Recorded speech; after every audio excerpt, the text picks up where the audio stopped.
Hey, good morning. You know, I was talking with the Lord today, and I asked him if there's anything he wanted me to share, and he said purpose. And that, of course, to me immediately when I think of purpose, that there's a verse that Jeremiah 29:11 comes into mind, and so I started looking at it, and there's lots of different versions of the Bible, and I decided to look at the literal, Young's literal translation, which is great. Computers are great; they can find all these different translations. It goes like this: For I have known the thoughts I'm thinking towards you, an affirmation of Jehovah, thoughts of peace and not evil, to give you prosperity and hope. Wow! And as I thought about that, I know the thoughts I'm thinking of you. If you were, I like to cook, for instance, and I know you have to do things to build flavor, and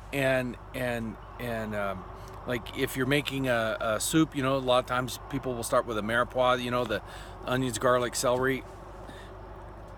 Just like a potter makes his own tools to carve their own things in the clay, just like a construction worker makes a jig so he can get certain cuts a certain way. A lot of times we build things to use for something else. You build on something. Even a foundation of a house is something you build. You don't necessarily see it, but it's there to support the rest of the house. And God has His purpose for us. You know what?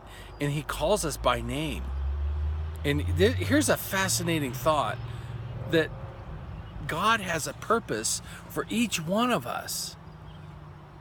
And it's a purpose for hope, for prosperity. Wow. And prosperity may mean riches, it may not. But it means to have a prosperous life.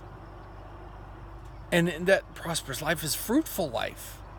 And it goes back to the beginning when in Genesis, in the beginning, God saw that man was alone, and it wasn't good. So the first job God gave Adam was to go name all the animals, and it says, and not a suitable helper was found. And so what was Adam doing? He was naming all the animals. What did that do? What did that entail? When Adam named all the animals, he gave them their nature. The name and the nature and the purpose were all prophetically done with Adam and God all working together. And that's pretty much what God does with us. He's given us a name. He knows our name.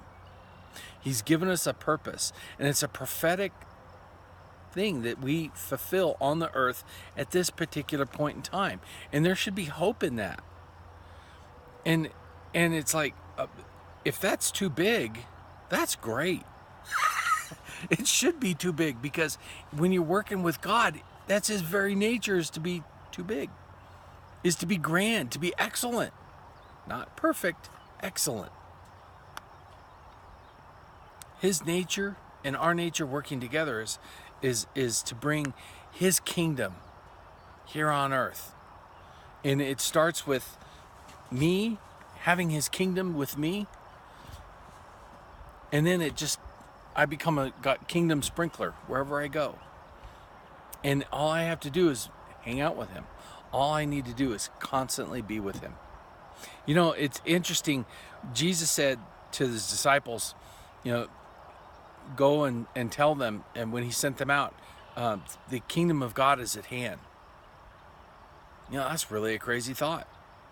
So the kingdom of God is with me because God is with me. Heaven is where God is.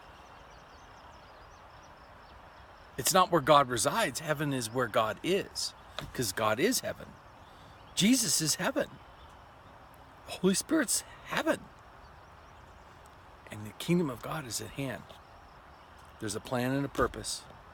God's got it for you. Hang out with Him. Get blessed. And bless others. God bless you. Have a great day.